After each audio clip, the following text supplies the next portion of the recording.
The morning sky over Seoul turned black as massive ships blocked out the sun, and Commander Hyun-woo knew that humanity was in serious trouble, because these alien vessels were bigger than anything humans had ever built, and they moved with a grace that made Earth's best technology look like toys from a child's playroom, and the first plasma beams that shot down from the ships turned entire city blocks into glass within seconds, while people screamed and ran through the streets looking for shelter that did not exist. Hyun-woo stood on the command tower of the Seoul Defense Center and watched his fighter jets get swatted out of the sky like insects, and each explosion in the air meant another pilot was dead, and another family would never see their loved one come home, and the radio crackled with reports from around the world that made his heart sink deeper with each message. Because London was burning, and New York was under attack, and Tokyo had gone silent 20 minutes. Which probably meant the worst had happened there. The alien ships were sleek and dark with surfaces that seemed to absorb light rather than reflect it,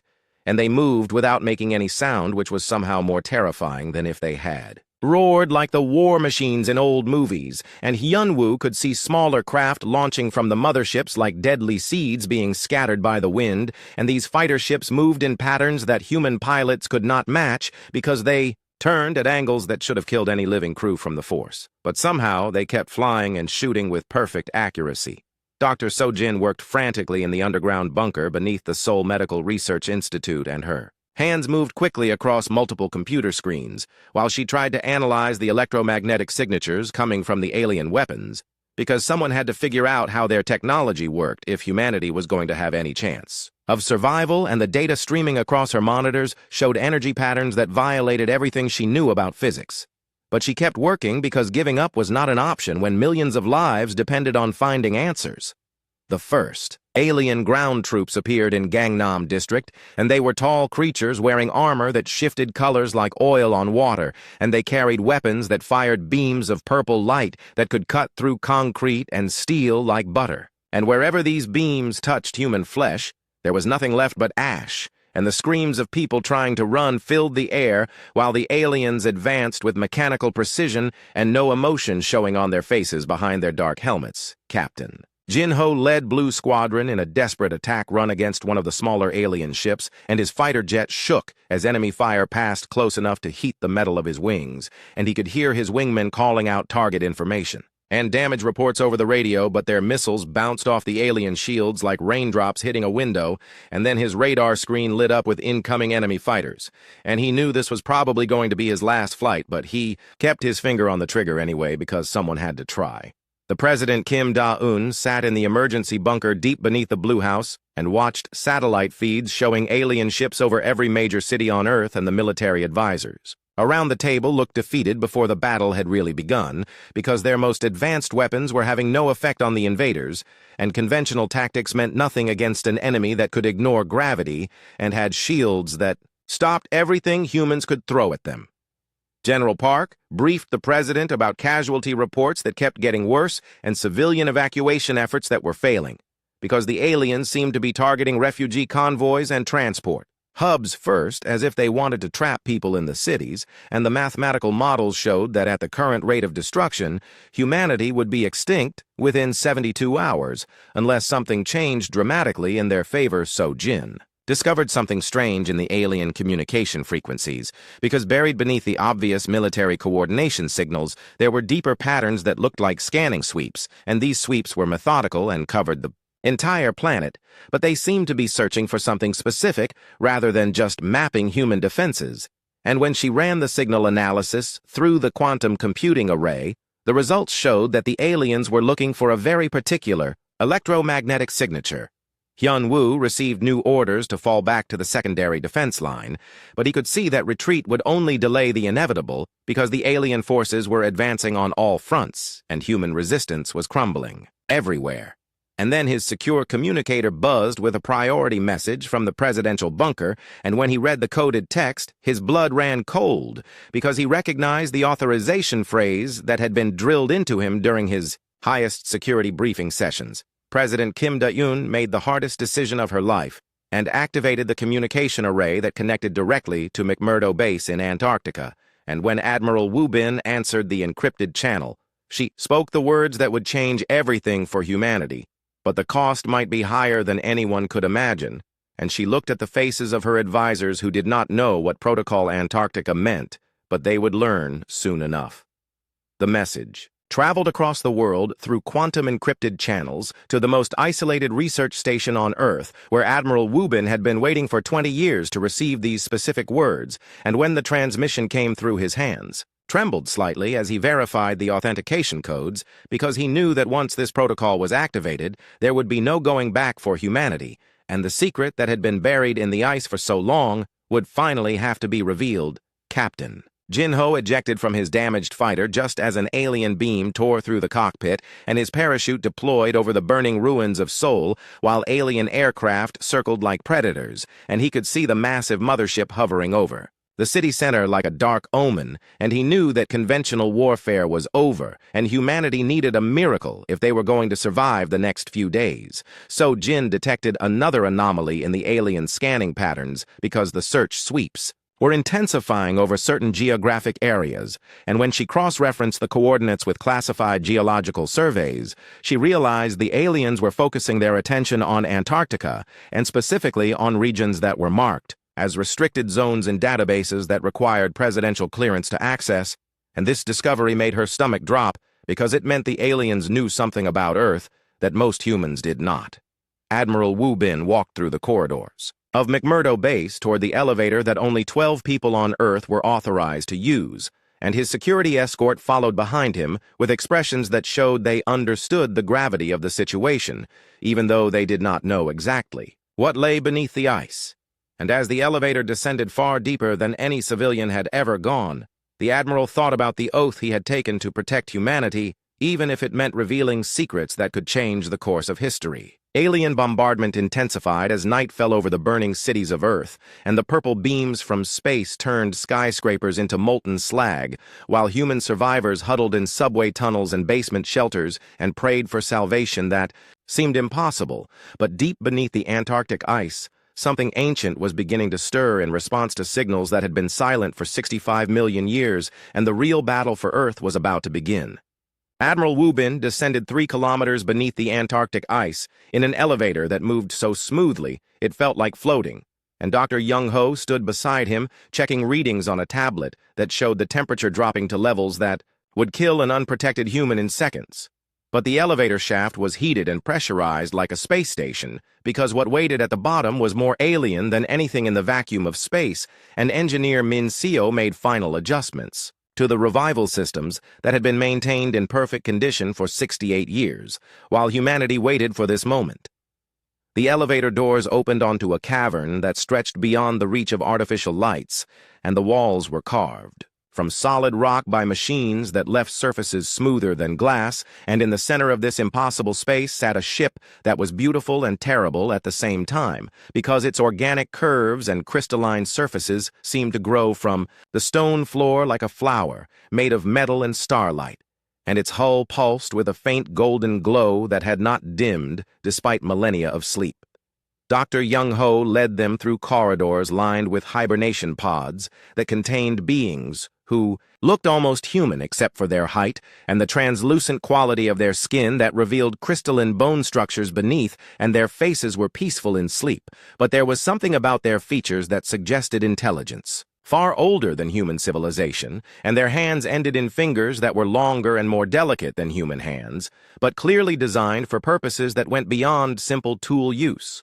The ship's central chamber housed a command throne where the largest of the sleeping aliens waited, and his body was connected to the vessel through fiber optic cables that pulsed with data streams, and Min Seo worked carefully to activate the revival sequence while monitoring vital signs on displays that showed symbols no human could read, but the patterns were clear enough to indicate that life still flowed through this ancient commander. After an impossibly long sleep, Admiral Wu Bin remembered the first discovery in 2089 when mining operations had detected metallic anomalies beneath the ice, and the drill teams had broken through into the cavern expecting to find mineral deposits, but instead they found a graveyard of giants and a ship that contained technology beyond human understanding. And the governments of Earth had made the decision to keep this discovery secret, while teams of scientists worked to unlock the mysteries of these sleeping visitors. Dr. Young-ho had spent his entire career studying the aliens and their ship,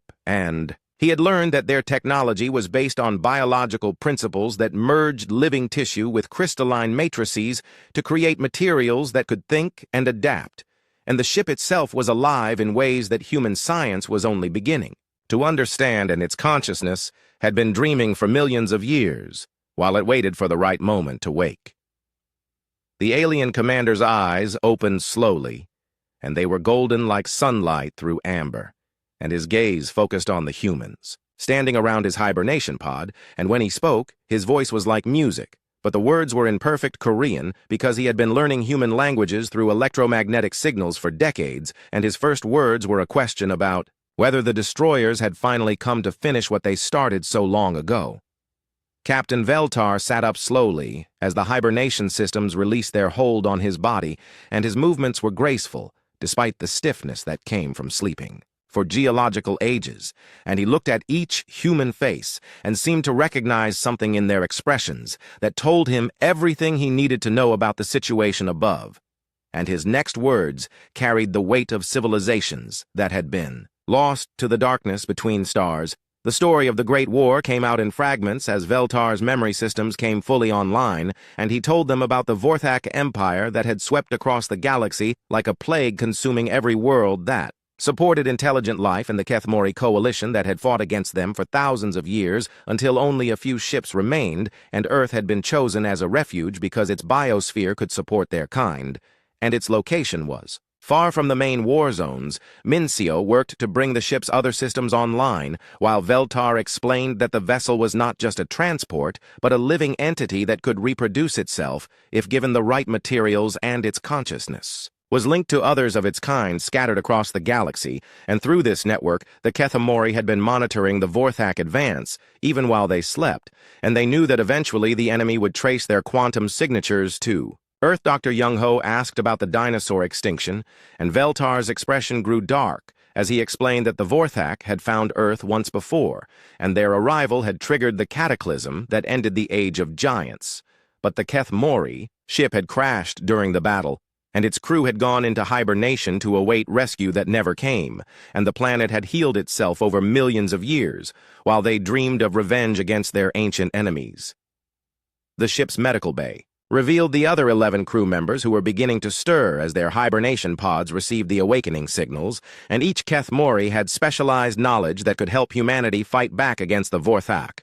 But the process of revival took time, and their bodies needed to readjust to consciousness after such a long sleep, and their technology needed to interface with human systems in ways that had never been attempted before. Admiral Wubin established communication with the surface, where reports showed that human resistance was failing on every front, and the alien invasion was proceeding faster than military analysts had predicted, and entire continents were going dark as power grids failed under bombardment, and civilian casualties were mounting into the millions, while governments collapsed and social order broke down in the face of overwhelming alien superiority.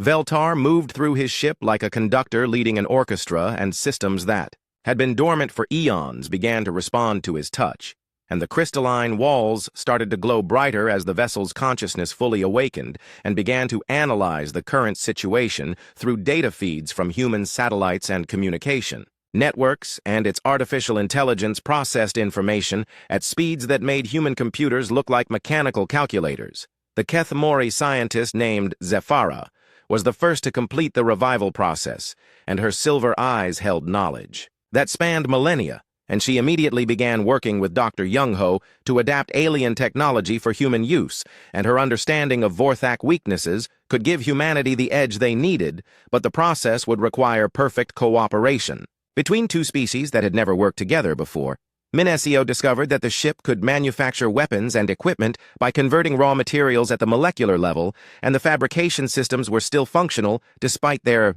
age, but they needed specific elements and compounds that would have to be gathered from Earth's industrial centers, and the ship's matter converters could turn scrap metal into advanced armor and basic chemicals into plasma weapons, but only if they could get the necessary supplies.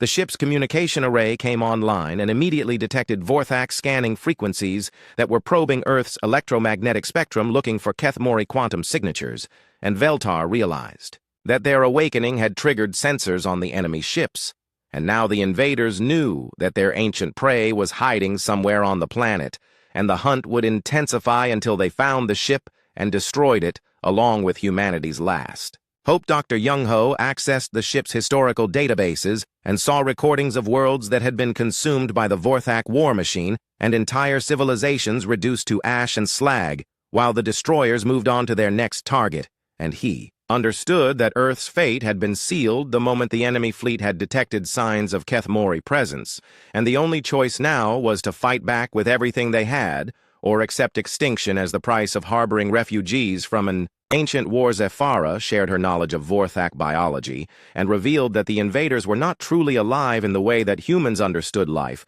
but were hybrid creatures that merged organic components with mechanical systems, and their consciousness existed as data patterns that could transfer between different bodies, and this made them nearly immortal, but also gave them a weakness that could be exploited if the right frequency weapons could be developed. The ship's engines began to warm up for the first time in 65 million years, and the sound was like singing crystal mixed with the heartbeat of a giant. And Veltar explained that the vessel was preparing to leave its underground shelter and join the battle for Earth. But first they needed to coordinate with human forces and share their technology and tactical knowledge, and hope that the combined strength of two species would be enough to stop an enemy that had conquered half the galaxy. Admiral Wu Bin sent encrypted messages to military commanders around the world, telling them to prepare for new weapons and allies that would arrive soon. But he could not explain the full truth over communication channels that might be monitored by the enemy, and instead, he used code phrases that would alert the highest levels of government that Protocol Antarctica was now in effect, and humanity's secret weapon was finally ready to be revealed to a world. The Kethmori ship rose from its icy tomb like a golden star emerging from the depths of the Earth, and its crystalline hull caught the Antarctic sunlight and scattered it into rainbow patterns that painted the white landscape in colors that had no names. And Captain Veltar stood in the command center, feeling his consciousness merge with the ship's ancient intelligence, while his crew of 12 warriors took their positions at control stations that responded to their thoughts as much. As their touch, Dr. Sojin worked frantically in her soul bunker, analyzing new data streams that had appeared in the global communication networks, and the signals carried information about Vorthak shield frequencies and weapon vulnerabilities and tactical patterns that no human could have discovered, and she realized that someone was feeding this intelligence to Earth's defenders, and the source appeared to be coming from Antarctica, where no human facility should have this kind of advanced technology. Commander Hyun Woo received weapons schematics through encrypted channels, and the designs showed energy rifles that could penetrate Vorthak armor and shield generators that could protect human vehicles, and the manufacturing instructions were precise enough that military engineers could begin production immediately, but the technology was so advanced that it seemed impossible that humans had developed it, and yet the authentication codes were genuine and came from the highest levels of government. The Kethmori warrior named Kanthor worked with engineer Minseo to retrofit human fighter jets with alien shield systems, and the process required careful integration of crystalline matrices with human electronics, and the results were aircraft that could match Vorthak's speed and maneuverability and survive direct hits from enemy plasma weapons, and Minseo watched in amazement as organic circuits grew through the metal framework like living vines that carried information faster than fiber optic cables. Captain Jin Ho tested the first hybrid fighter above the burning ruins of Seoul, and his aircraft moved with a grace that felt almost alive, and the alien shield generators created barriers of shimmering energy that deflected enemy fire, while his new weapons systems locked onto Vorthak fighters with targeting accuracy that was impossible with human technology. And for the first time since the invasion began, he felt like humanity had a chance to fight back. Zephyra shared her memories of the ancient war with Dr. Sojin, and the images showed galaxy-spanning battles between fleets of living ships and mechanical destroyers, and worlds that burned for centuries while entire star systems were consumed by the Vorthak war machine. and she explained that the enemy sought to eliminate all biological intelligence from the universe because they saw organic life as chaos that needed to be purged from the cosmic order. The Vorthak War Marshal Thekron detected the quantum signatures emerging from Antarctica,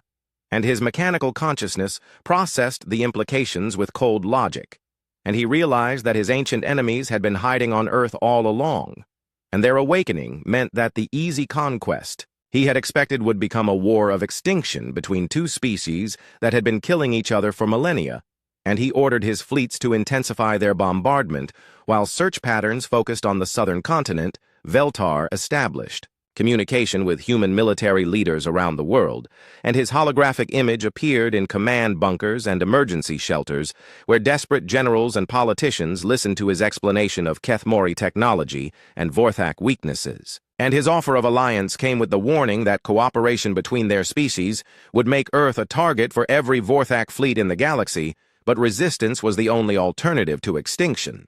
Dr. Young-ho studied Kethmori biotechnology and discovered that their ships could reproduce by merging with human industrial materials, and the process created hybrid vessels that combined alien consciousness with human manufacturing capabilities, and these new craft could be grown rather than built, and their organic systems could adapt to damage and evolve countermeasures against enemy weapons in real time.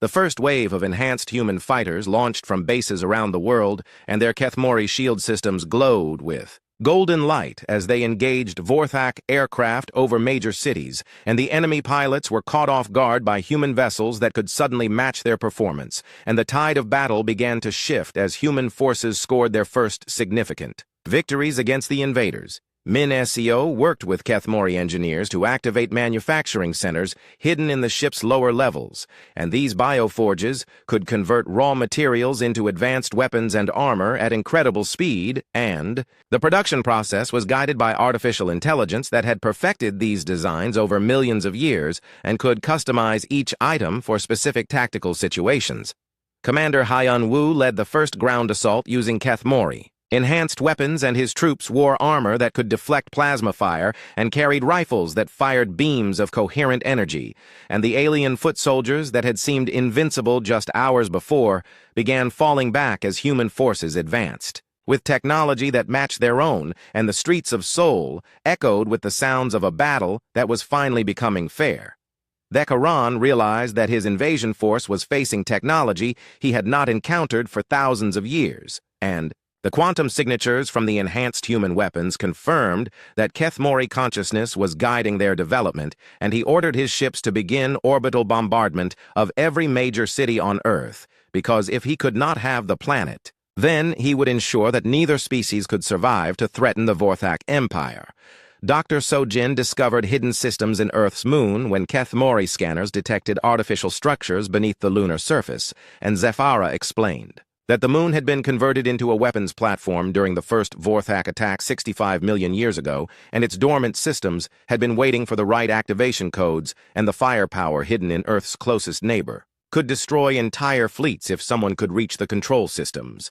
The Kethmori ship launched smaller craft that carried human volunteers to lunar installations that had been sealed since the age of dinosaurs, and these ancient weapons platforms required both human intuition and Kethmori technology to operate properly, and the mission would be dangerous because Vorthak sensors would detect any approach to the moon, and enemy fighters would try to stop them. Captain Jin-ho volunteered to lead the lunar mission, even though his new fighter had never been tested in the vacuum of space, and the hybrid systems would have to adapt to conditions they were not designed for, and Veltar warned him that the moon's weapons were powerful enough to crack planets, but they required precise coordination between organic consciousness and crystalline intelligence. Engineer MinSEO worked to establish communication links between Earth and the lunar installations, while Vorthak jamming systems tried to block all transmissions, and the enemy had realized that human resistance was being coordinated by intelligence far beyond Earth's normal capabilities,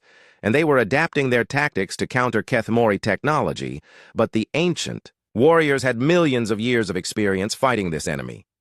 The battle for Earth's cities intensified as both sides deployed new weapons and tactics, and the sky filled with energy beams and explosions while human and Kethmori forces worked together to push back the invasion, and the cooperation between the two species created synergies that neither could achieve alone,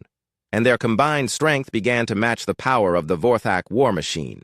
Zephyra revealed that the Keth Mori had planted similar weapons caches on worlds throughout the galaxy, and if Earth could survive this attack, then humanity could join the ancient resistance movement and help liberate other planets from Vorthak control, and the war that had seemed hopeless just days before could become the beginning of a galactic uprising that would finally end the Destroyer's reign of terror.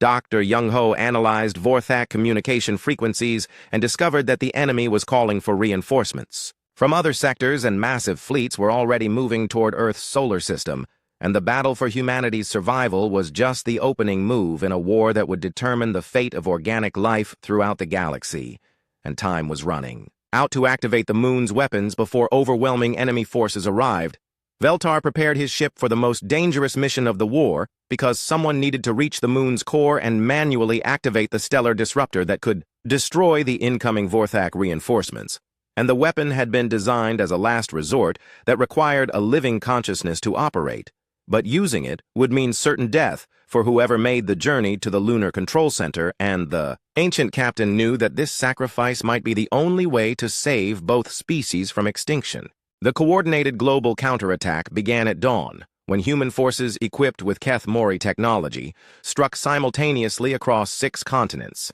and Commander Hyun-woo led enhanced troops through the streets of Seoul, while their crystalline, armor-deflected Vorthak plasma fire and their energy weapons cut through enemy shields like sunlight through darkness, and for the first time since the invasion began, alien ground forces were retreating and leaving their dead scattered across. The battlefield Captain Jin-Ho's hybrid fighter squadron engaged Vorthak aircraft over Tokyo, and their living ships responded to thought commands faster than any mechanical system, and the enemy pilots found themselves outmaneuvered by craft that seemed to anticipate their moves and adapt to their tactics in real time, and the sky filled with golden contrails as human fighters danced between purple energy beams and returned fire with weapons that burned through alien hulls like acid through paper. Dr. So-jin coordinated the technology transfer from her underground bunker, while Zephyra guided the production of biomechanical weapons that could grow and evolve during combat, and the manufacturing centers hidden in major cities began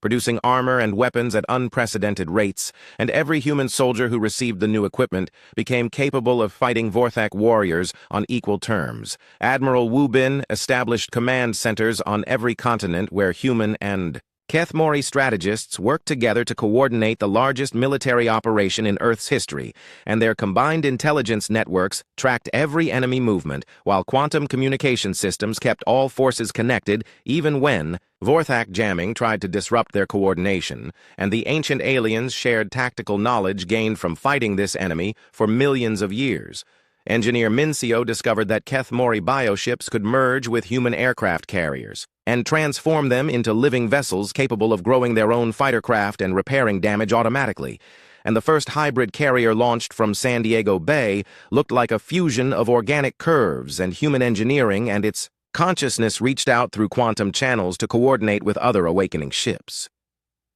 The Vorthak War Marshal Thekron watched his invasion force suffer casualties for the first time in centuries, and his mechanical mind processed the tactical situation with growing concern, because human resistance was not supposed to be possible, and the quantum signatures detected from Earth's defending forces confirmed that Keth Mori technology was being deployed against him, and he realized that the easy conquest he had planned was becoming a war of attrition. President Kim Da-yoon addressed the United Nations from the emergency bunker beneath Seoul and revealed the existence of humanity's alien allies for the first time, and the world leaders, who had thought they were witnessing the end of civilization, learned that Earth had been chosen as a refuge world millions of years ago, and the sleeping guardians had finally awakened to defend their adopted home. Dr. Young-Ho worked with Keth Mori technicians to activate weapon systems hidden in Earth's moon, and the ancient installations began powering up for the first time since the dinosaur age,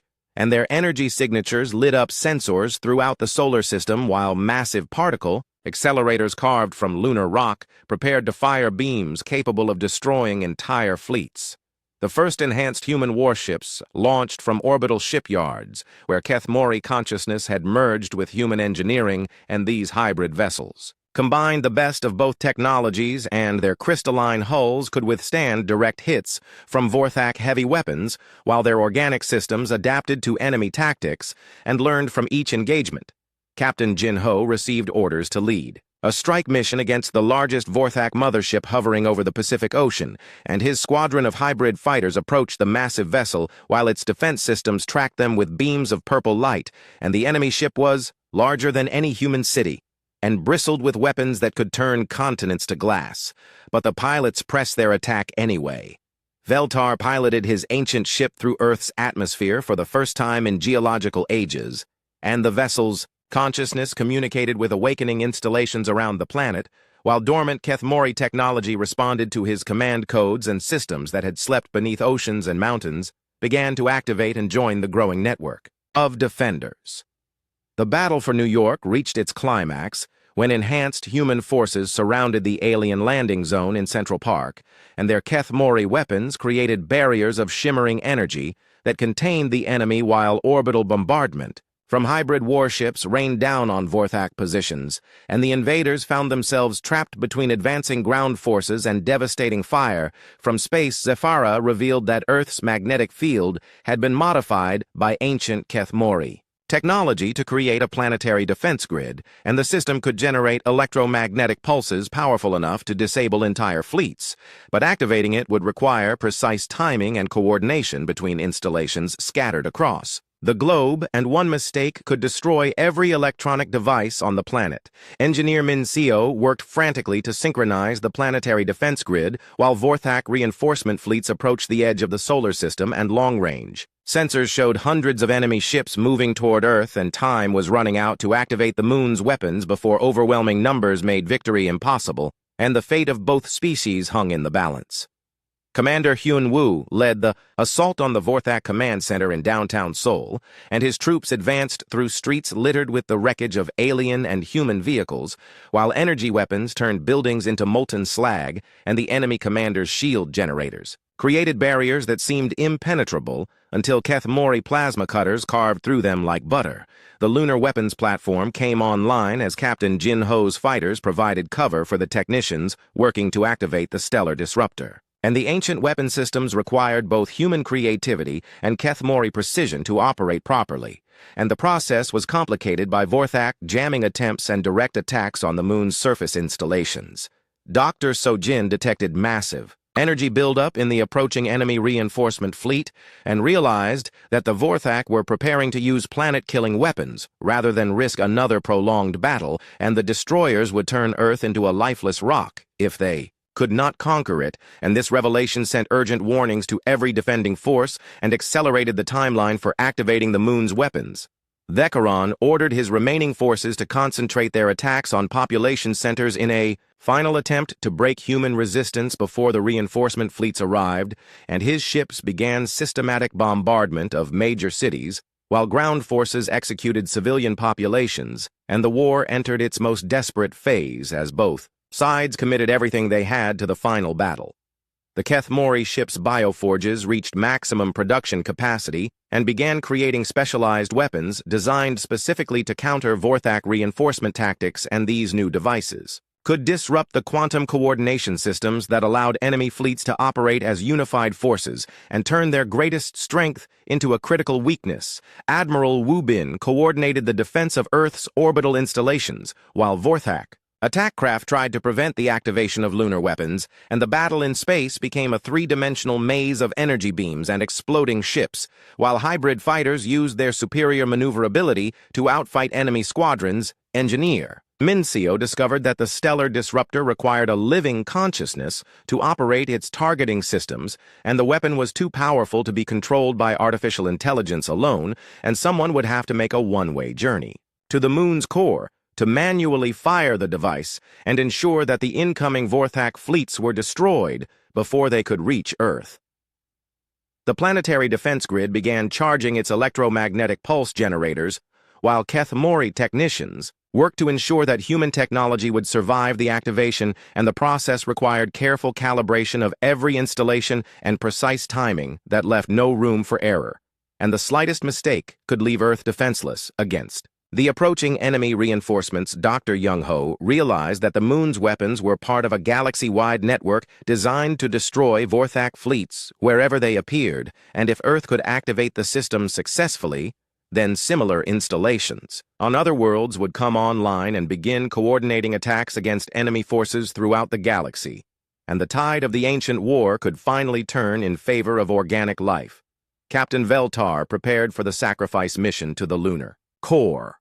while his consciousness merged more deeply with his ship, and he felt the weight of millions of years pressing down on him, and the knowledge that this moment would determine whether the Keth-Mori species had any future beyond Earth, and whether humanity would survive to join the galactic community or perish as another victim of the destroyers. Captain Veltar prepared for the suicide mission to the moon's core, but Commander Hyunwoo stood in his path and declared that humans should fight their own battles and not ask ancient allies to sacrifice themselves for Earth's survival, and the argument that followed echoed through the ship's crystalline corridors, while outside Vorthak reinforcement fleets grew larger on the horizon, and time ran out for both species to find another solution. Engineer Min Seo worked desperately on the targeting systems and discovered that the stellar disruptor could be operated remotely if they could establish a quantum link between human intuition and Keth-Mori consciousness, and the process would require perfect coordination between organic